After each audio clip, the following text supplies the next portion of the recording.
Welcome back to another episode of Across the Bifrost. This is Dr. Norbert coming to you from the dark side of the moon. Oh, you did your research. Isn't it called the blue side of the moon for Inhumans? Actually, JB, it's not correct to call it the dark side of the moon. In fact, it's all dark. Oh, right. So there is no non-dark side. Do you get that reference? You're into music. You don't miss. I vaguely think you're talking about Pink Floyd. Correct. Yeah. Correct. Okay, the cool. guy says that the scientist narrator type person in the concept album that is probably one of the greatest albums ever recorded by everybody imaginable estimation. Yeah. Do you want me to make you feel real old? this greatest album ever. The first time I heard it was when I was studying music in school. It was like my homework. Oh dear.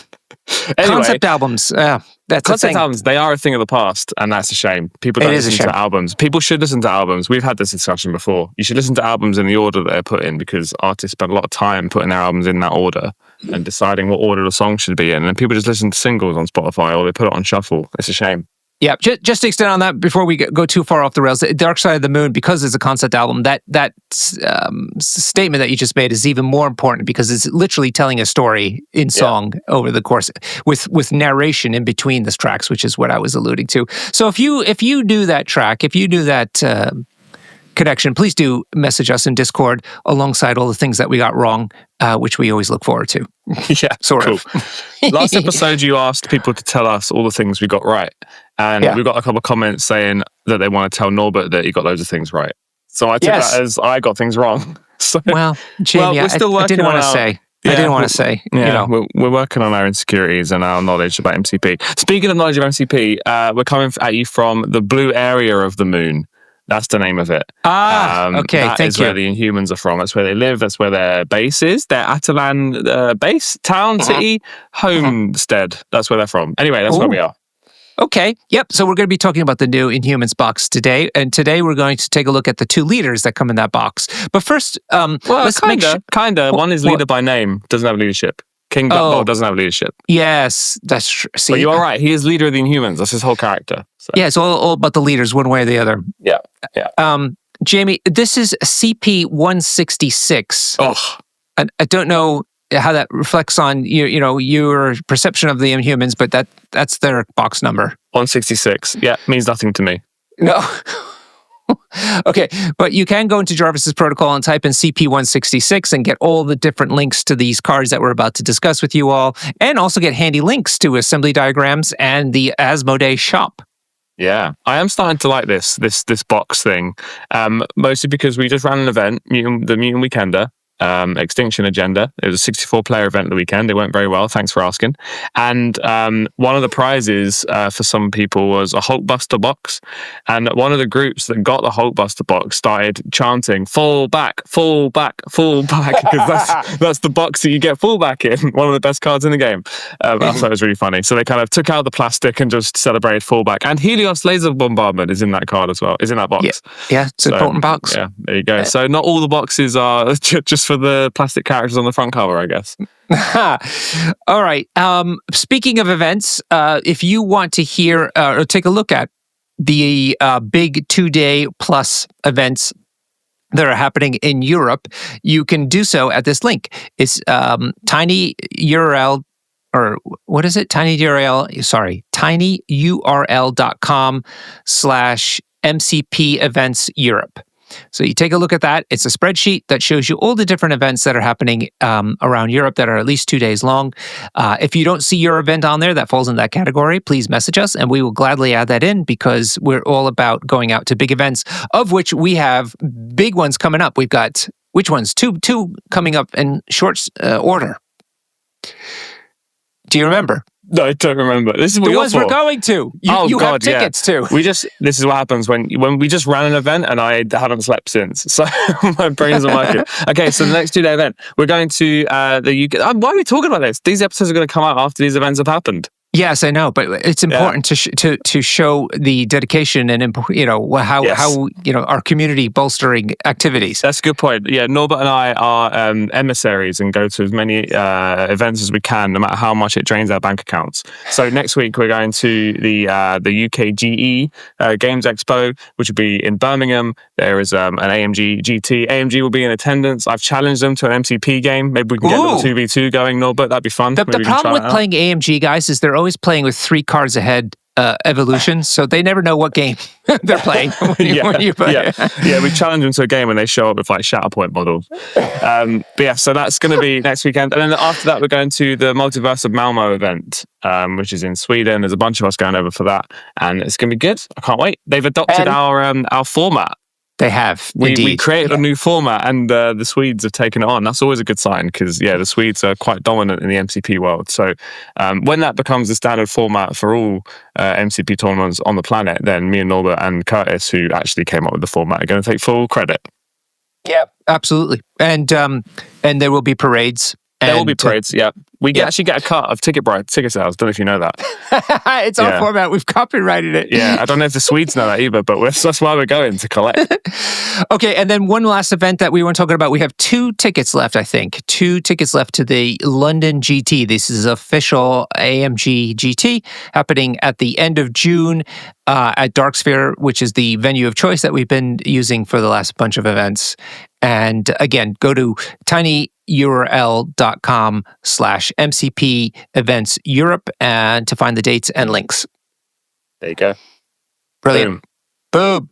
All right. Let us start with, should we do the leader first or the leader in name first? If we're talking about Inhumans, we got to talk about, by the way, best alias in Marvel. Ever. Oh, absolutely. Yeah, we got to talk about him first. This was peak mushroom use in the Marvel Studios. We love an alias on across the Bifrost. We love alliteration in names.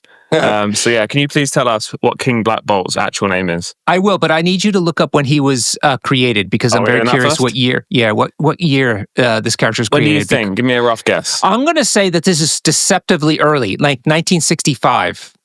What? You Googled it? No, I didn't. Is that right? That's exactly right. 1965. Oh, and I think I might have heard that before, but I honestly didn't remember. There you go. So is that before or after actual mutants were in play? I don't know. No, that's after, surely. When were X-Men 65. introduced? The Silver Age of comics was... X-Men was 63. Yeah, so about the same time. Yeah. But we're not comparing so much Inhumans to X-Men. It's very important that we keep Inhumans and X-Men very separate.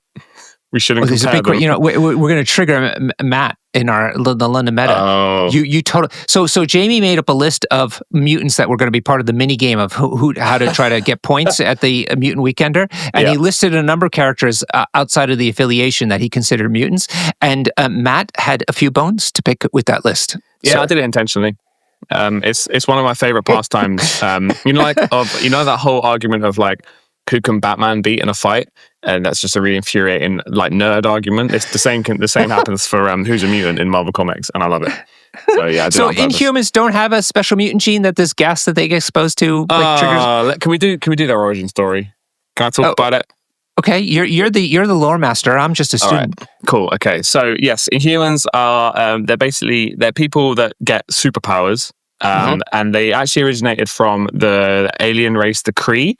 You know the Kree? They pop up every now and then. Yeah, they're more of a nuisance than the Skrulls. Yeah, to be honest. So the Kree were at war with the Skrulls, and they came to Earth and started experimenting on like early humans to try and make basically super soldiers to fight in the war against Skrulls. And that basically created the Inhumans. And what that essentially means now is there's this what would you call it? You're a doctor. Like a process called teragenesis. Right. Procedure. Procedure, there you go, called teragenesis. And it's basically what happens when you expose, I think, any being, or maybe just humans, but you expose them to this stuff called the Terrigen mists, and then they go through teragenesis, and it gives them superpowers. It basically mutates them. So they often end up with cool, sexy superpowers, and they become superpowers, and they get to live in Atalan and with all like the royal family, and everyone's nice and cool. Or they mutate into something gross or like less useful, not very powerful, and they have to go work in the mines. Yeah. which is just hilarious. amazing. It's so cruel. Yeah, and it's worth noting that there is a series of Inhumans. We should have watched it. I watched it. I sat through that horrible series because it was just so horrific. Yeah, and they did talk about that. And in fact, it made me more sympathetic to the so-called bad guy. Yeah, so that was the problem. And I'm glad we're covering Maximus the Mad, because, he was basically the bad guy. And he was played by Ramsay Bolton, right, from Game of Thrones. Yeah. Awesome actor. And he was the bad guy in the show. And his whole thing was trying to get justice for the people that were sent down in the mines. And we had to, we were supposed to side with the royal family that didn't like that. So, real weird. But I mean, anyone that listens to Across the Bifrost enough, you might notice that my enthusiasm is slightly lowered on this episode. I'm just going to get out of the way now, Norbert. I promise to be positive. But the reason I have beef with Inhumans is because when Fox bought the rights to the X-Men off of Marvel, Marvel didn't want to continue.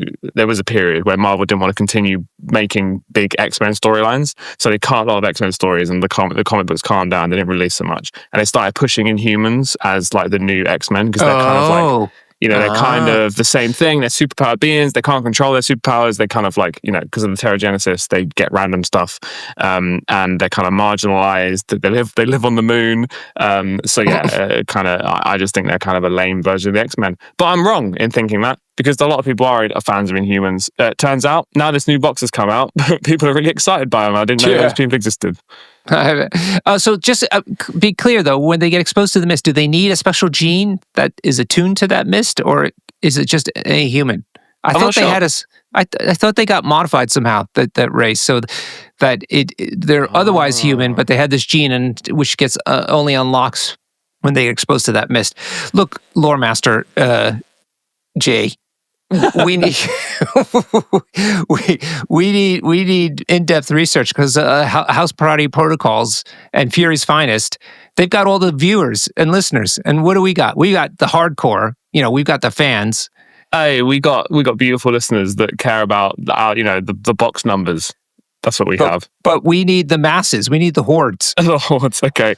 Well, listen, you've asked me to do something really hard, because I don't like the Inhumans. So I've tried my best, right? I've got lore for the rest of them. I've written jokes for each of them. Okay. I don't know. But I'm Googling it. They are altered humans. Okay. So I guess you have to be a bit special to go through this. I'm sure we've finally triggered every last one of the Inhuman fans out there. Please write in to Jamie.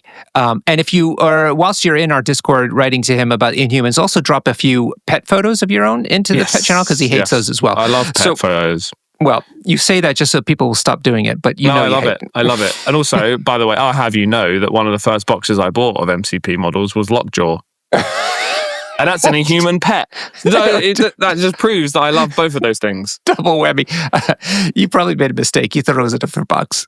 No, someone told me that he's good with Magneto. Remember the old Magneto meta where Lockjaw would teleport him around? Yeah. All right. Can we talk about Blackguard Boltagon? Here we go. That's his name. Blackguard Boltagon. I want to talk about his powers, because I actually think this guy's pretty cool. Yeah. So he is there. First of all, this is King Black Bolt. There is the normal Black Bolt, Black Bolt 1, perhaps, who is a leader. And as Jamie pointed out, King Black Bolt in the new box is not a leader. So just keep that in mind. His stats are, he's a 6th threat. Hold on. We're still doing origin stories, mate. We're still doing lore. I was trying to save you from this. No. I want to talk about, this is the one guy I can talk about at length. So his power is he has like a sonic powered voice or something, and you saw that in the TV show. I thought one of the very little actually, because the budget must have been tight, because God Almighty, they did that one show, that tiny scene, and then you saw it over and over and over again, and that was it. I liked the bit where he lands on Earth and then a policeman like punches him and he goes like and destroys a street, which I think is really cool. Black Bolt's sick. So he basically can't talk. He's had to go through lots of like mental training he's taught himself to not talk in his sleep. That's interesting, isn't it? Interesting. Yeah. And that fork on his head gives him powers. I don't know how that works, but he can like fly, and he's got super strength and energy manipulation. He's also a bit telepathic, which is useful because, he can talk to his wife and she can talk for him because he can't talk. Yeah, really cool. And actually, one of my favorite comic book panels of all time involves Black Bolt, where it's in Old Man Logan when they're in like a post-apocalyptic world, and there is a Tyrannosaurus Rex covered in the Venom symbiote. It's comics. And it's charging him, and there's like a big splash page of Black Bolt saying saying "stop" in the smallest font they could possibly print, and it just like explodes this symbiote, and it's really cool. Oh, wow. So yeah, he's really cool, and I hope we get to see that on this card. All right, let's see. Let's find out. So as I was saying, he's a 6 threat. He's on a 50 millimeter base. He's only affiliated to Inhumans. His defense stats are 4 across the board, 4 physical, 4 energy, 4 mystic. He has 7 health on his healthy side, 8 on his backside. He's size 2 and moves medium. Well, so far so good for a 6 threat, I'd imagine. Yeah, 6 threat stats. All right. We have to then figure out, though, if the 6th threat, comes across, if he warrants that based on his powers. So let's see. He's got 2 attacks. The first one is an energy attack called Sonic Blast. It's a beam 4. That's pretty good. Yeah. Wow. Beam 4 with 5 dice, doesn't cost anything. After each attack is resolved, this character gains a power. So it's a gainer. And with beams, that's really saying a lot because that means guaranteed power. The more targets you hit. Yeah, so it's after each attack. So for every target in the beam, you gain a power. That's right. And then he's got a wild trigger called Push. After each attack is resolved, if the character is size 3 or less, then you can push it away short. Nice. Very nice. Cool. Yeah, very cool. Okay. That seems really functional. Especially on a medium base where he's going to have quite a bit of reach after he moves into position. Yeah, and speaking of moving into position, he's got hit and run. Oh, yeah, good Jump point. forward to that. Okay, hit and run is an active superpower. It costs 2. It costs an action, but basically you make the attack action and then you can make a move action. So it can only be used once per turn. So what are you thinking here? Well, it's hard to say exactly why he would want hit and run versus like charge, right?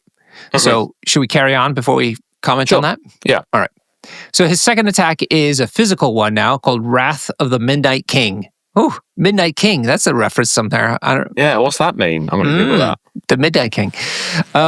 It is range 3. It is 8 dice, attack dice, and it costs 4. After the attack is resolved, this character may advance medium. That's nice. And it also has a wild trigger for throw. Before damage is dealt, this character can throw the target character short. So he's got not only good attacks as far as like damage is concerned, but quite a bit of displacement as well in both of them. Yeah, and a medium move as well on a medium base is huge. He's really far. Oh, that's a good point. And it reminds me of the spender on Barazimo 1, which is always so handy. Because he's got charge as well. So this guy's got a lot of tricks. If you could pay for Wrath of the Midnight King plus hit and run, that's quite a bit of movement around. Because remember, you don't have to back up just because it's called hit and run. You can keep going forward if you want to. Yeah, it's cool, and I like that. It's hit and run like with beam characters is so good because you can basically, if you don't have the perfect beam off, but you've got like one guy that you can hit, maybe 2, you can just hit and run, do that beam, you're gaining 1 or 2 power back, and then move to a position where you do have the perfect beam, and then you just do the perfect beam, So he's all about lining up those beams, which I think is really cool. He's going to be really fun to play because of that. It gets better because he has an active superpower called Increase the Volume, which is a great name. That is 3 power, and during the next attack action, this is extremely important, attack action made by this character this turn, add 2 dice to the attack rolls. And so why attack action is important is because that means in the beam, you get those 2 dice for every one of the targets, not just one of them, which is amazing. That's amazing for 3 power. That's amazing. Yeah, that's actually amazing. Because we'll get to it, but he's gaining 2 power a turn. So all you need to do is you start your turn on 2 power, you do your beam and just hit one guy. And you're going to guarantee 3 damage. 3. Then have 3 power. Yep. And then you can just increase the volume and do your big beam. So if you're doing that thing we said before about hit and run into the perfect, location, perfect position, because it's all gainers, you can calculate his power perfectly, and then do a 7 dice energy beam 4. Like it's huge. Right. And you mentioned energy because energy's defenses are typically the lowest in the game, so people are quite vulnerable to it. Okay, so good so far. So it seems like if you understand how to work on his mobility, you can really put him into a position to do quite a bit of damage. He's got one more active superpower called Telepathic Command. It is costs 2 power. Choose another allied character within 4. That's good. That character advances short, and it can only be used once per turn. Super handy. Yeah, very good. It's sort of like a Avengers Assemble, but for just one person. Yeah, interesting that this superpower can only be used once per turn, because sometimes, a lot of the time, these kinds of superpowers are the character can be moved by it once per turn. But I think because this is range 4, it's very strong, and only 2 power. It's very, very strong. Yeah. He's got a bunch of innate superpowers. The first one's called Inhuman, which is a typical one for this affiliation. This character can reroll one of its attack or defense rolls. So that means that the super beam goes from 7 to effectively 8 dice. Yeah. Yeah, it does. Yeah. And I've just realized as well, telepathic command, quickly, is really cute, because you could get someone to move out of the way before you beam. Because you hurt your allies with that beam, so that's quite cute. To be like, hey, excuse me, and then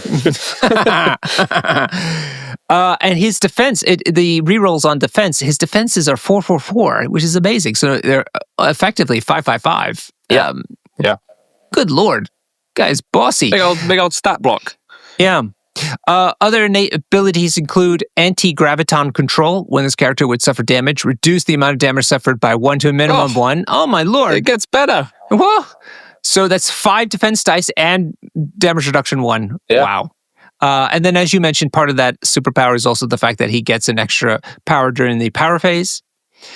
The next innate superpower is called Inhuman King. At the start of the activation phase, so keep in mind, people, this is basically after the power phase, before anybody has activated anything. That's the start of the activation phase. At the start of it, you may choose one allied character with the Inhuman superpower. The chosen character removes one special condition. Ho! That's handy.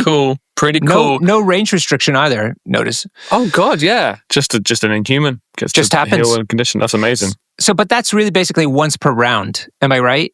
Or is it once every character activation? Oh, yeah. At the start of the activation phase. Yeah, I think you're right. That's the start of the round, effectively. It's the round, right? Yeah. Yeah. Okay. Well, that makes sense why it's rangeless, because that's a really good ability. Yeah. Yeah, take off a special condition, especially in this age of apocalypse, amongst other things. Yeah. And the last innate superpower is just that he has flight, and also that he's immune to poison. The poison immunity is pretty typical for true-blooded Inhumans. So it's an Inhuman thing. It's an Inhuman thing. It's an Inhuman thing. You wouldn't understand. Yeah, no, for sure. That Inhuman King thing, I got excited because I thought it was an allied Inhuman, and I thought, because spoiler alert, I want to splash this guy in X-Men.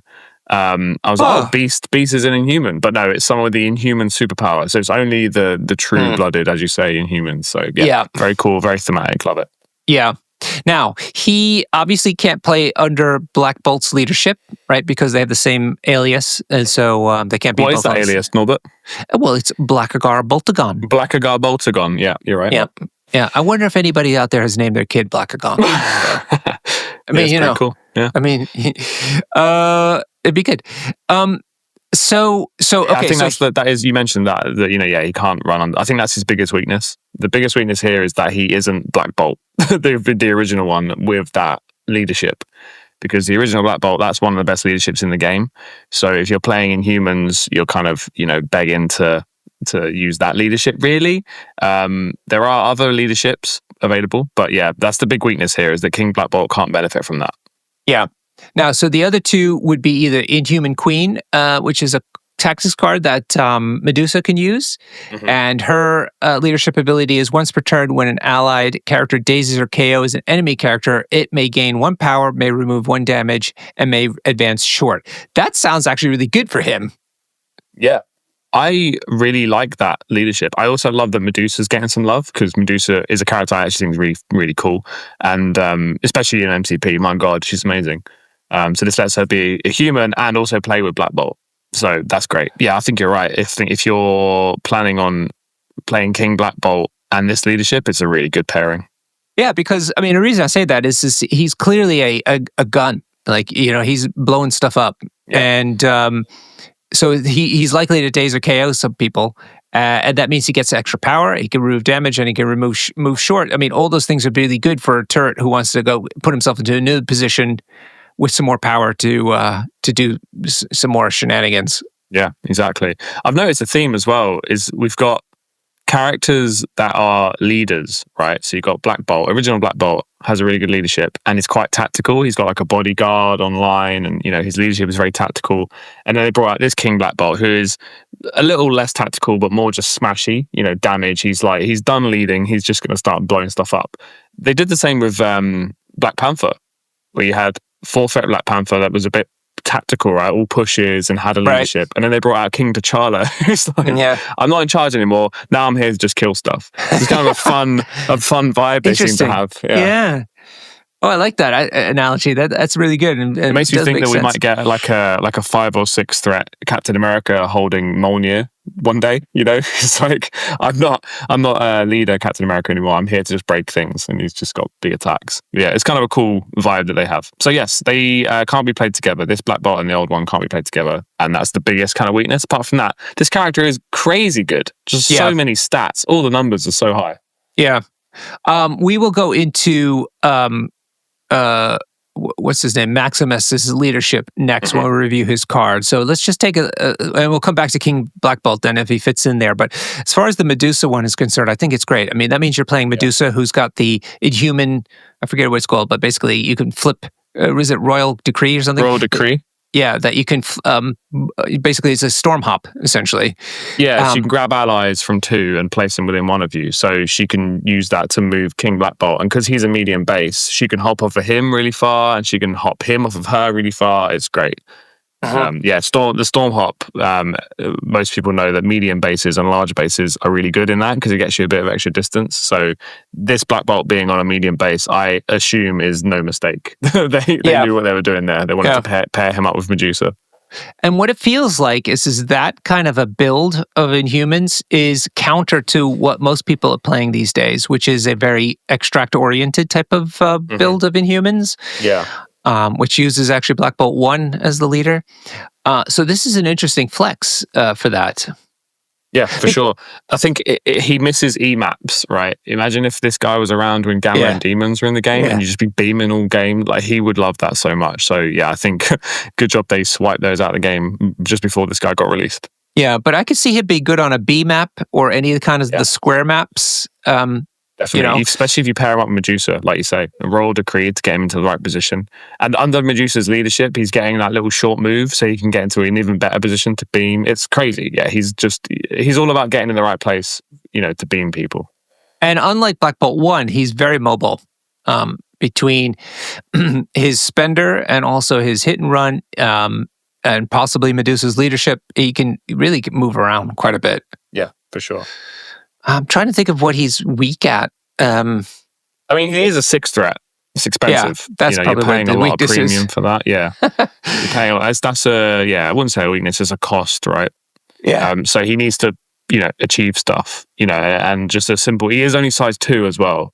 So most people can just displace him. And if he gets staggered and displaced, like him against webs, I think he's really struggled because Black Cat staggers him and then, Spectacular just does an impact web and gets a wild and he's out. He's staggered and displaced and suddenly you've got to spend a bunch of resources to go. Although actually, at the start of the activation phase, you may choose one allied character with the Inhuman superpower. So he can actually remove that stagger from himself. Oh, that's a good point. But only at the start of the activation phase. So it's, Yeah. It's limiting. Yeah, so I think his weakness is being size 2. He's quite easy to displace. That's a good call because I was going to say he's got typical kaiju problems based on what you're saying, but actually they're compounded by the fact that he's size 2, whereas the other ones could be, or typically size 4, if at least size 3. Yeah, exactly, yeah. Okay. So where are you playing this guy? What? Where are you going to play this guy? Well, like I said, I definitely would do Medusa, but where might he fit elsewhere? I feel like any affiliation that wants a kaiju tends to have one that's affiliated of some kind. Well, I don't know, so I'm thinking X-Men. Yeah. Cyclops But X-Men. you wouldn't play Jean Grey or Phoenix Unleashed? Listen, this episode's about King Black Bolt and how good he is. Let's talk about that. So Cyclops' leadership, you generate a power every time you deal a damage, basically. And with Black Bolt doing loads of beams, he's got loads of chances to deal that to deal that extra damage. And then the rest of the team dealing damage can help power him up so that when it gets to Black Bolt's turn, he can increase the volume and then do a bigger beam. So I think that's pretty cool. I think he's pretty great under Cyclops, to be honest. Mm-hmm. And X-Men don't really have a kaiju that is, that attrition-y.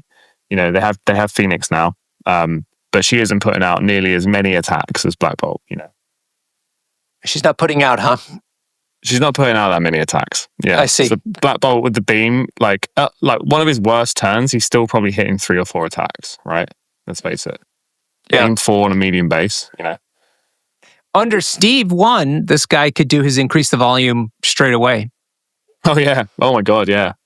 So you just move medium once and then do a 7 dice beam straight away on the midline. It's pretty cool. Or get Medusa to roll decree you into a position. Yeah. Oof. Scary business. So yeah, I mean, I think if you want a strong beater who can handle a flank on his own, essentially, this might be your guy.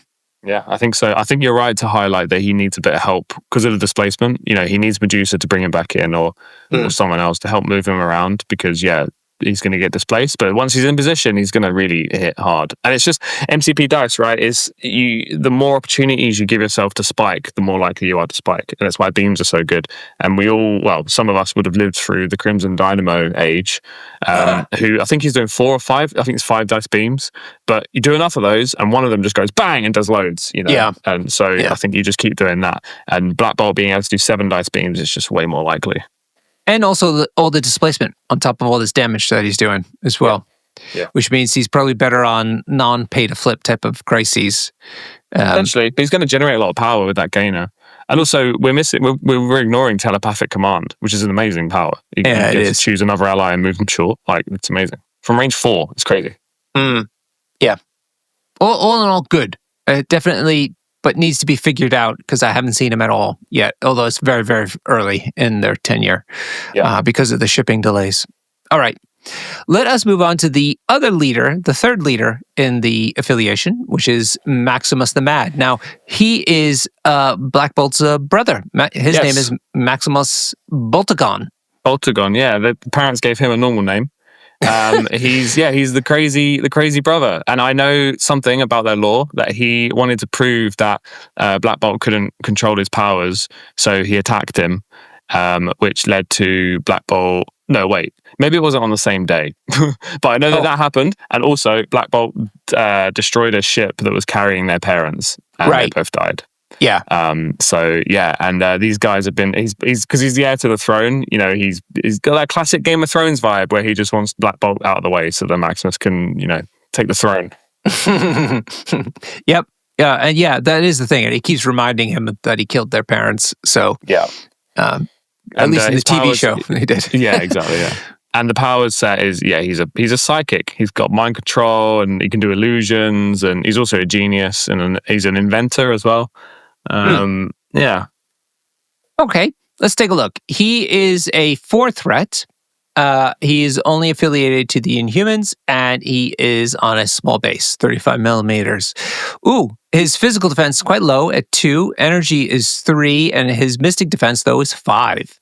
He's got 6 hit points on either side. He's size 2, and he moves medium. Well, it's definitely in line. These stats are in line with his flavor, but for a 4 threat, that obviously the 2 physical defense, there's got to be something that on the card that makes up for that. So we'll have to wait and see if it's a serious deficiency. But AMG is not. They don't typically put such a low number in there unless it's warranted. Yeah, for sure.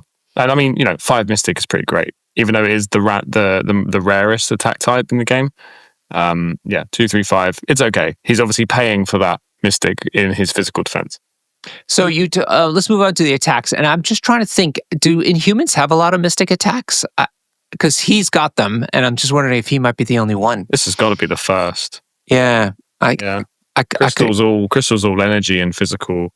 Lockjaw just bites people. I think this is the first. Okay, so that's kind of handy, is my point. If you're playing this affiliated, to have some mystic capability. The first attack is called Brain Freeze. It's range 4, 5 dice, doesn't cost anything, and it's a builder. You get power equal to the damage dealt. It also has a wild trigger for suppressive. After the attack is resolved, the target character loses 1 power for each wild in the attack roll. which is similar to the old Colossus before he got changed. Yes, which I called one of the worst triggers in the game in that episode. It's fine, yeah, because when you're damaging them, they're getting powered up. You need a couple of wilds for this to really have any impact. Yeah. So yeah, it's fine. It's whatever. But range 4 is no joke. Range 4 is great. 5 dice is okay. So far so good, especially for a 4th threat. I think it's fine.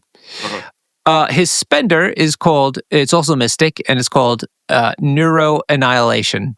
It's range 3, 9 dice, woof, but costs you 5 power. It has an ability where the defending character cannot add additional dice to its defense roll or modify its defense dice. That's really cool. So that means it cannot explode crits and or modify dice for other reasons. Yeah. That's quite handy. And then it's also got a wild trigger for stagger, where after the attack is resolved, the target character will gain the stagger special condition. It's pricey, but this feels good. Feels expensive. But I can see this being a 4, right? 4 power. I mean, 9 dice is a lot of dice, especially when your opponent doesn't get any tricks on their defense dice, right? So actually, it's probably worth 5 power. It's a lot. That's a lot of power. But, when you need something dead, this will probably do it, right? Yeah. And if it doesn't, you might get a wild stagger. So, 9 dice is pretty good. And let's skip ahead to the innate superpower. He is a true-blooded Inhuman, and so he gets to re-roll one of his attack or defense rolls. So this is really like a 10-die attack. Oh, yeah, good point. Yeah, that's true. But he is a true-blooded Inhuman. He's the Prince Harry of the the Boltagons. And stagger's great too. Range 3 is really good. So all good, except it's quite expensive. And we'll see if he would have that power to do where's this he getting all the power from? Yeah, I mean, he could play under Black Bolt 1's leadership, but he also has his own. So let's take a look at. Actually, let's look at the rest of his superpowers first. So he's got an active superpower called "Did You Forget Why We're Here" or "Why You're Here," which is interesting. That's 2 power. Choose a character, any character, so enemy or friendly, within 3 with an activated token. Advance that character short, and it can only be used once per turn. That sounds good. For 2 power? Yeah, pushing your people into play or pushing other people out of the way, enemies out of the way. Amazing. This is very similar to something we've seen before, Matter Transmutation on Jean Grey. Choose another character with an activated token within 2 and push it short. Because why that's really good is on a non-pay to flip secure, you've got a person there, you put them there, you park them there, and that's kind of the end of it. Now you can walk that person off that point and potentially score it. Yeah. What I like about this is because I was playing Jean Grey when I first started, this encourages you to be good at the game because, displacing characters that haven't activated is no good because they're just going to move back onto the point. So this is forcing you to move activated characters, which is really cool. And it also helps, if it works on allies. If you want to get your ally back onto a point, you can use this. It costs 2 power as well.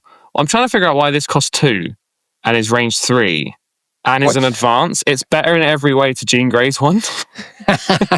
God, the mutant hate continues. So it's really good then in that case because Jean Grey's a 5 threat and has to pay 3 and has to be within 2 and it's only a push. Oh wow, amazing! So this is completely better in every way. So Inhumans greater than mutants. Oh, don't get me started. Oh, don't get me started. But yes, well done, Maximus. This is a great superpower. I hope you're happy with yourself. All right, he's got one reactive superpower called "It's Madness," my favorite kind. It's 2 power, and when an enemy character within 3 of this character makes an attack during the modified dice step, this character can use the superpower, and Maximus rerolls 2 of the attacking character's dice. So this is a really good ability. Yeah, really good. Well, let's think about this now. So go on. Go ahead. Yeah, have you ever been witty bantered by Spider-Man? Yeah, so it's really good for stopping your triggers. We talked about Crimson Dynamo earlier. His whole strength is that he can reroll the attacker's dice. So when they're looking for that sweet trigger and they get it, you can pay 2 and make them lose it, basically. Well, have a chance of them losing it. So this is really strong. Yep. So you lose. You can possibly deny them the trigger, but also just hopefully deny them an attacking success roll. Because I just want to point your attention back to the fact that he's only got 2 defense on physical. So between being able to re-roll his own dice through the Inhuman superpower And this, which costs 2, not the cheapest thing in the world, is that enough? Is that enough? Or I mean, what I like about it is, say someone else is being attacked by an Immortal Hulk, and Immortal Hulk hits his wild trigger to throw that person into Maximus. Sorry, let me full name him. Yeah. Then he can pay 2 to make Hulk not have that throw, which is quite cool. So he's sort of defending himself in that way. But yeah, I mean, it's okay. I think you're using this while like other people are being attacked as well, which is where the real power comes from. I like that. I hadn't twigged onto that until you mentioned it, but exactly, because this is a reactive superpower, he doesn't have to use it to defend himself. He could be using it to defend one of his friends. And I think that's where the strength comes. I think, and I mean, we've finished his card basically now. No, he's got immunity poison as the last bit. Really important stuff. But yes, so that question of where does he get all that power from that spender, I don't know. I don't know where the power comes from. And these superpowers are very good. Like, It's Madness, my favorite kind, is a very, very good superpower to have online for the whole round because you're just defending your friends. So I don't know where you spend his power outside of that. So that Neuro Annihilation is, while it's a lot of dice and probably quite a lot of fun, I'm not sure how he's affording it because all of his supporty powers are just, better and only cost 2, so you can do it multiple times. He could be underneath Black Bolt's leadership and gets power that way. Get a bunch of power. I think I could see this guy working quite well in a power-based leadership, as you say. But yeah, strange. Okay, so let's get to well done. All right, he's got a leadership. So that's the last bit of this, and let's see what it is. It's called "Call Me Maximus the Magnificent." Yeah. Did you like how I did the Loki thing at the Mutant Weekender when I was giving out prizes? And what was the Loki thing? I won something, and people were clapping, and I said, "Yes, I am a god." Oh, it was best Asgardian. You got the best you won best affiliation on Asgard, and then claimed to be a god. We need to get you one of those Loki like crowns with the giant horns. Would you wear that if I bought you that? If you bought it for me, I would do it. All right, cool. And then we'll get you a cape and a little scepter. Yeah, that'd be great. You'd make a great Loki. Thank you. Yeah. I don't know how to take that. Yeah. All right, so let's get back to Maximus's leadership. Call me Maximus the Magnificent. I'll do that one next at the next event. The first time each turn an allied character attacks or defends during the modified dice step, it must use this leadership. It must use this leadership. Oof. Okay, re-roll one of its attack or defense dice. Okay, that probably is okay. If the re-roll result is a skull, though, after the attack is resolved, your opponent places the allied character within one of his current position, and this character, meaning Maximus, gains 1 power. Ah, there's some power for him. Yeah. So it's basically he's relying on his friends rolling skulls. Am I right? Oh, is it not just every time they reroll? Yeah, if the reroll result is a skull, after attack resolved, your opponent places the allied character within one of its current position, and this character gains a skull. And it's only if the rerolled result was a skull. So not if it rolled a skull, it's if that dice that was rerolled. Yeah. Wow, that's interesting. We've never seen anything like this before because you have to now keep track of the dice that you rerolled. Yes, that's true. That's a good point. Now, I played against Andrea, our local Inhumans champion in London here, and he was playing against this leadership. And I said to him, I just don't... He was aghast that I didn't think this was a great leadership. I wanted to know why. And I feel like it's just very restrictive. Okay, sure. So your first attack, you get to an extra reroll. Or the first defense, you get an extra reroll. Sure, that's great. But if you get that skull, then all kinds of stuff happens that are not so great for the character, but perhaps good for Maximus. I mean, and it's thematic. He's being very selfish. He's gathering up power from other people's misfortune, let's say. Mm-hmm. Yeah. And then might get up to that Neuro Annihilation level. But as far as like, how is this?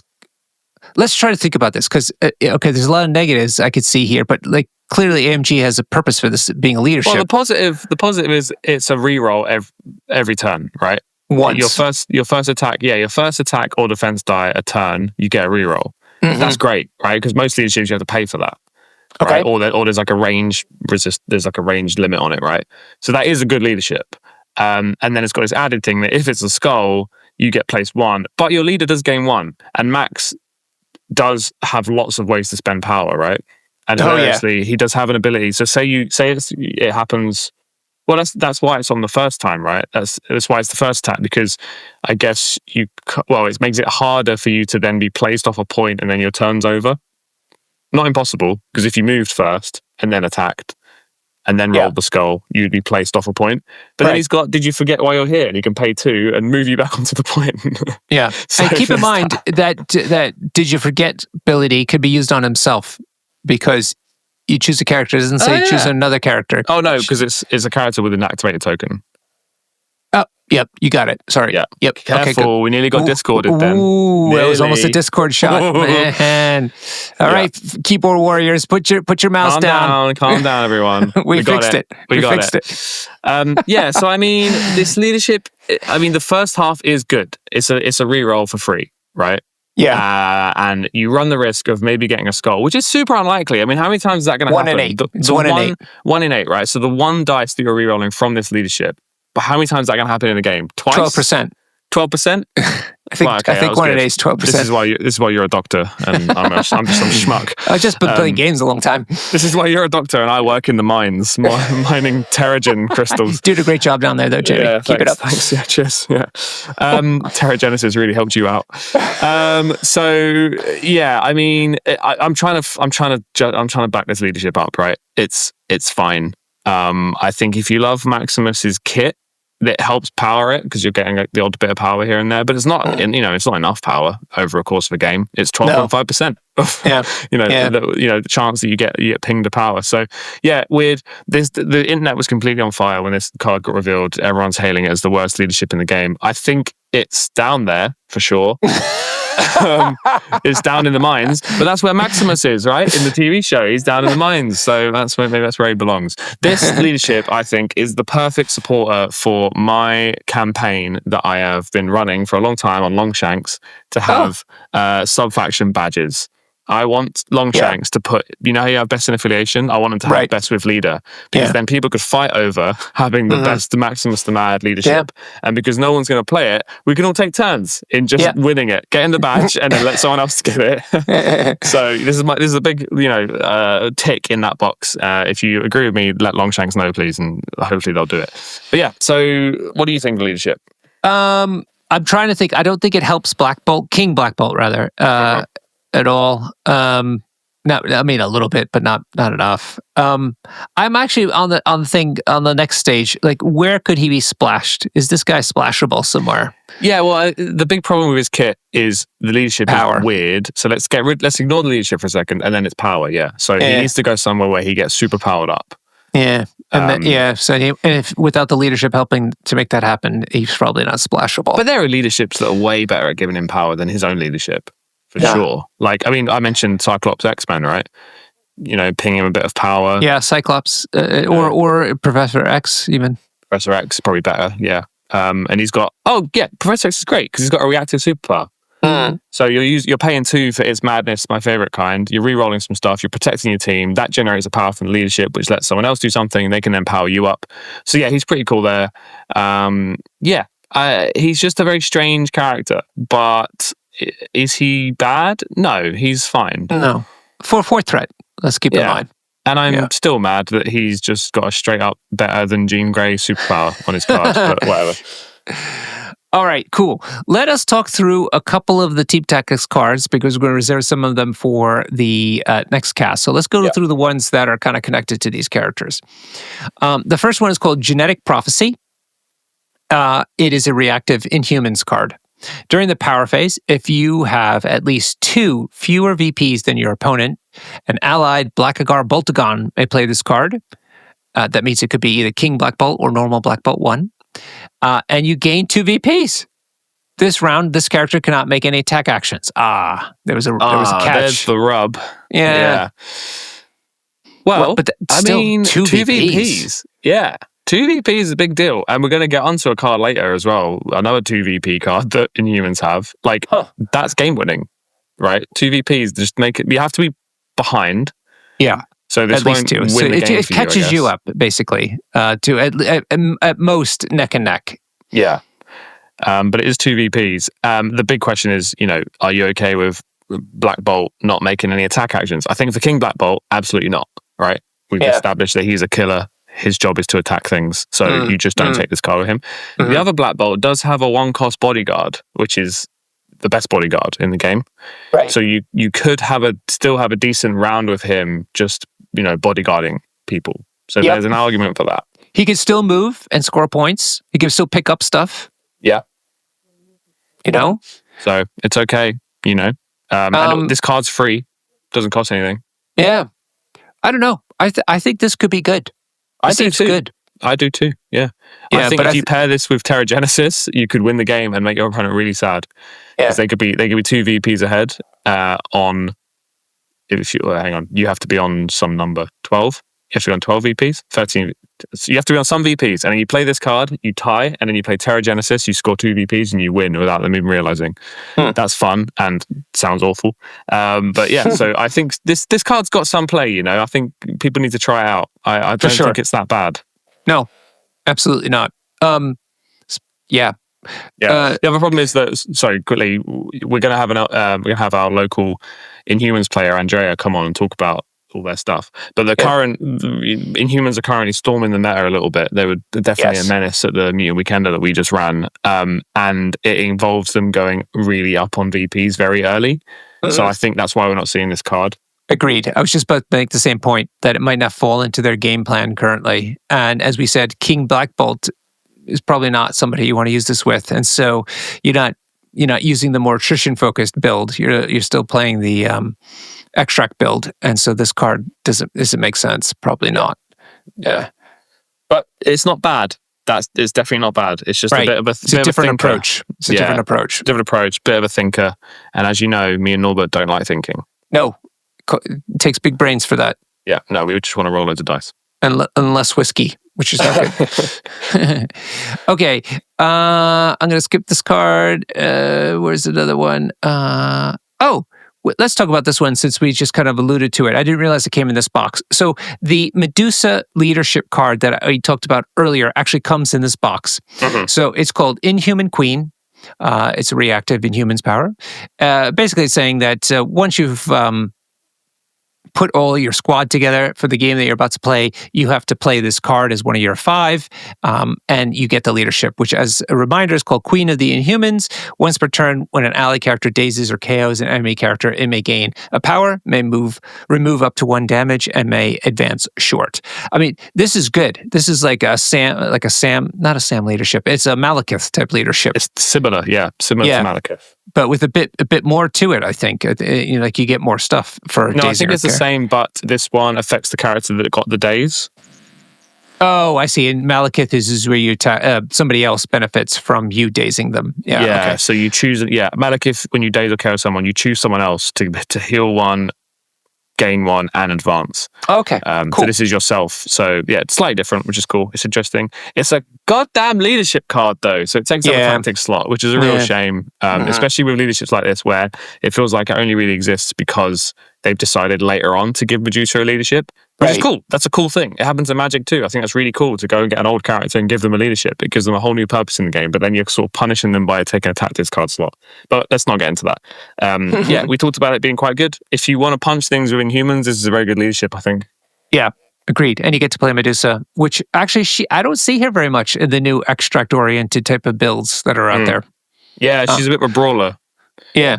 But one of the best brawlers out there. She's got some crazy triggers on her attacks. She's really, really cool. Yeah. So I'm high on this card because of the leadership. Yeah, this is good. Yeah, I got really excited about this because I liked the idea of playing Medusa in charge because I think the character's quite cool.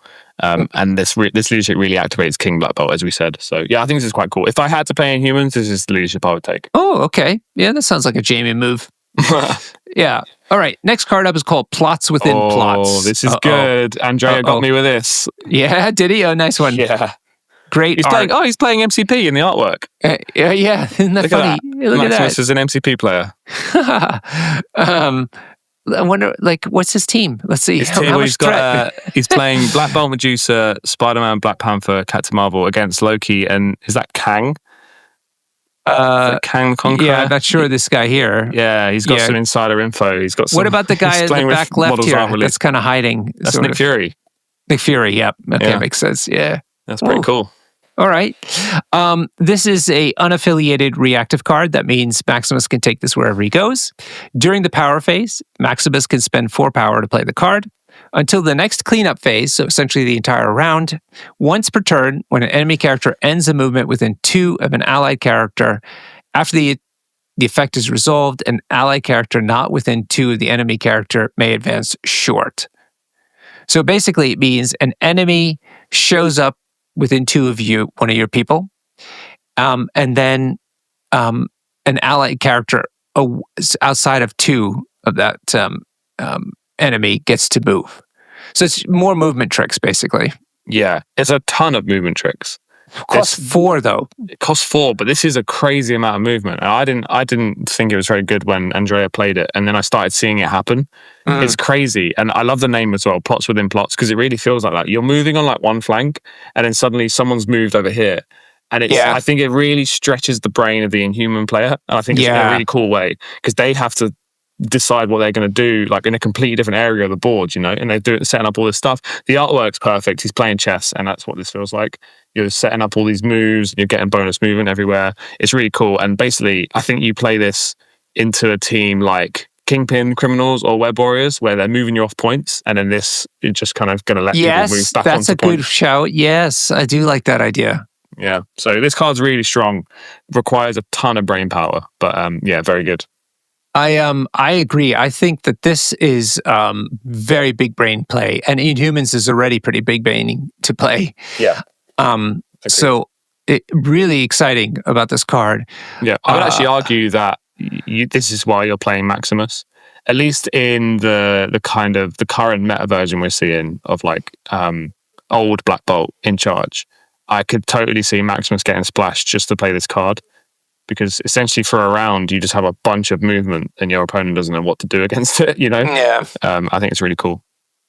It does 4, which is pricey for a card, but also for him as well, which we said was already power starved. Yeah, he struggles with power. Although he could be playing it under Black Bolt 1's leadership. And get powered up by everyone else. Yeah. Yeah, that's cool. Okay, one more card. Not that one. Oh, is it the big one? It's the big one. Oh my God, this is the one. Oh, the most expensive piece of card in this box, because the card's so powerful. It's called the Great Refuge. It's an Inhumans card. It's an active card. An Inhumans character with an active leadership ability may spend any amount of power to play this card. For each 2 powers spent, choose an allied Inhumans character without an objective token. Place each chosen character within 3 of its current location. And so I should point out that means you could choose yourself as well. Yes. So basically, this is either Black Bolt 1 or Medusa with the leadership turned on, or Maximus. They can spend this power and either move themselves or a friend within 3. So it's like a mega kind of, to me, my X-Men mixed with, what's the Bifrost card in Asgard? Oh, Rainbow Bridge. Rainbow Bridge. So the leader is paying for it, which makes it like, to me, my X-Men, but then everyone gets to place 3, and it's without objective tokens. Super strong, really, really strong. I think this is an auto take now for every Inhuman 100%. player. Yeah. This is Black Bolt 1's problem, is he had action economy issues and couldn't move places. Yeah. And so now he moves himself for the cost of 2 power, which he can often get from other people's power. They give it to him. Yeah, exactly. Also, Black Bolt 1 gains, and King Black Bolt, I think. Oh, he's not a leader. Never mind. Black Bolt 1 gains 2 power a turn. So this could be a round 1 play if you want. You just pay 2, move yourself, and then just blast twice, which is kind of cool. I think it's better held till later, because paying 4, 6, 8 power to move a bunch of Inhumans around is amazing, because you can put your fighters back into the fight. You can pull back the people that are about to die. Got to remember they're not holding an objective token though. But yeah, this is the new Inhumans card, and everyone's got to take it. I actually think no matter what flavor of Inhumans, you just play. It's this always card good. Yeah, it's like to me, X-Men. That doesn't matter what leader you're playing. To me, X-Men is amazing. So yeah, this is Avengers Assemble. This is Rainbow Bridge. This is the Inhumans card everyone takes now, I think. I agree. And it's good. And I've seen it happen to me at the Mutant Weekender just now.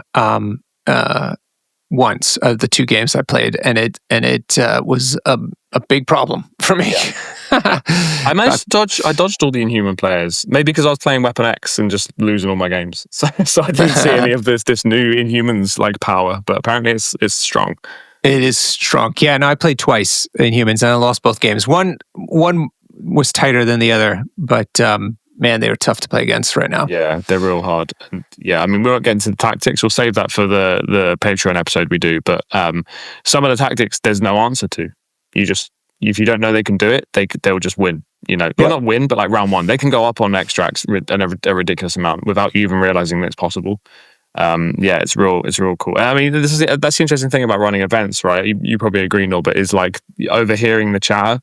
And this, back last time we went up to Stockport, on the train back, everyone was talking about Brothers in Arms, and that was the big thing. And then it was like the Thanos Cabal thing, and then this weekend just gone, it was it was Terragenesis and Inhumans, and that was the big problem everyone had. So these guys are currently storming their way up the ladder. Yeah, stonks up. Stonks up on the Boltagons. All right. Do we have a sleeve it or heave it? We do. Here it is. Sleeve it or heave it. Take it or leave it. Sleeve it or heave it. Can't you believe it? Nice. It's Terragenesis. Terragenesis. Let's get it up. I get to read this one out, don't I? Of course you do. It's your segment. Okay, cool. So, Terragenesis. Inhumans. It's an active card. An Inhuman character may spend 3 power to play this card. Choose an enemy character holding a civilian token. That's the important part. Mm-hmm. You have to check your crisis card to see which one's a civilian token. Within 3 of this character, and roll 4 dice. Deal 1 damage to the enemy character for each hit, crit, wild. So it's a 50-50. Mm-hmm. So you're flipping 4 coins. Mm-hmm. If the enemy character is dazed or KO'd by this damage, you score 2 VPs. Ooh! I didn't remember that part about it. Yeah, huge. So this is basically, this was the complaint I heard a lot at the Weekender, was people saying that this card, they just lost the game without realizing what was happening, because it happens in the middle of a round. So you basically go up to an extract holder who's holding a civilian, you beat him up a bit, they survive on 1 or 2 hit points, and then you roll 4 dice. What's the dice maths on that, Norbert, to do 2 damage? Oh, we have to ask Jarvis that. I don't know. Okay. I know it's 50-50 like you said, but 4 times 50-50s. Yeah. It stonks up. Are we getting the dice calculator? Or are we getting out? 4 dice against 0. I don't know if this works. We don't know how this calculator works. We're not smart enough for this. Actually, what is it? Crit, hit, or wild? Hit, crit, wild, yeah. Hit, crit, wild. Oh, God, Jarvis's Protocol's dice thing has it all worked out for us. There you go. No, that's for the trigger. That's just for a trigger. Oh, this damage trigger. We're looking for, because hit, crit, wild is damage, right? Right. So average damage is 2.27, it says. Okay, there we go. 2 points. So let's just say you leave them on 1 or 2. So they're alive on 2 health, and you play this card, and basically it dazes the character that is holding an extract. So they've now dropped an extract, and they've dazed, and you score 2 VP for that. And the complaints I was hearing is that it was just too much goodness, for the player. But I was going to say, I agree, it's good if it all works, but this is gambling in the highest form. It is gambling, yeah. But hit, crit, wild on 4 dice. If you're leaving characters on 1 health. That's good odds, right?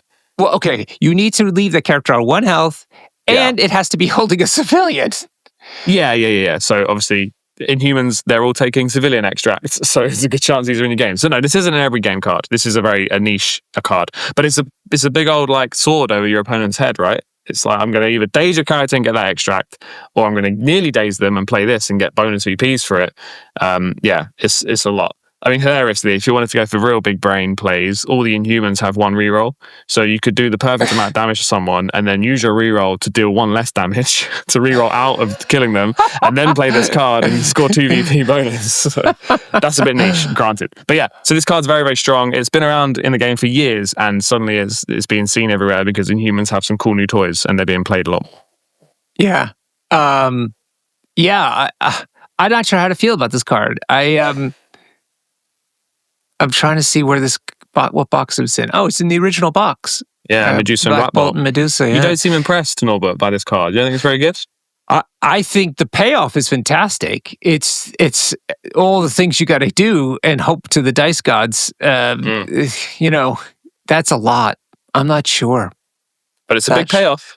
Potentially the biggest payoff we've seen for a gamble in this game. Mm-hmm. Right, you're dazing a character, they're dropping their extract, and you're scoring 2 VPs. Let me ask you this. If you score 2 VPs in the middle of a round and get to 16, do you just win straight away? Yes, Or do you have the game? The game immediately ends. Uh-huh. Yeah, Same goes for Killmonger's Usurp the Throne and all that stuff. Yeah. Yeah, there you go. Terragenesis. Good card. Take it when you're playing civilians. So you're sleeving it. Oh, absolutely. Yeah. This is my auto. I take this when I'm playing civilians. But that's because you're the eternal optimist in our dynamic here. Nah, I just think that rolling a hit crit wild on 4 dice, rolling one of them is basically guaranteed. You heard it here first. I don't use dice calculators, but I think it's basically guaranteed. And that's how gambling works, kids. Nothing can possibly go wrong. That's why you shouldn't gamble, kids, as well. Yeah. Hey, I mean, to be fair, I heard a lot of people complaining about this card working. I didn't hear anyone saying it didn't work. So maybe when it doesn't work, you just shut up and stop talking to people. You know what, Jamie? Where could people tell us about their amazing Terragenesis stories? Tell us all about it. And tell us if it worked, if it didn't work on our Discord. There is a link underneath this thingy. I'm trying to convince Norbert to create affiliation channels so we can all discuss our rosters per affiliation, and he doesn't think enough people are in the Discord to do that. So prove him wrong and join the Discord. Please. I want to be proven wrong. House Powder Protocol has like 10,000 listeners. What do we got? We never should have found out how many listeners they get because you've been depressed ever since. I'm the pessimist. We're the new kids on the block, all right? House Party Protocol have been going for a long time, okay? Okay. Cool. So that we have a Discord? We have a Discord. We also have a Patreon. We now aren't losing money making this podcast, which is a beautiful thing. So if you become a Patreon, the money helps us keep going. It feeds Norbert's lovely whiskey collection. Yes. And it also pays for our lovely editor, Hannah, who does all of this, who signed up to do all this for us for free.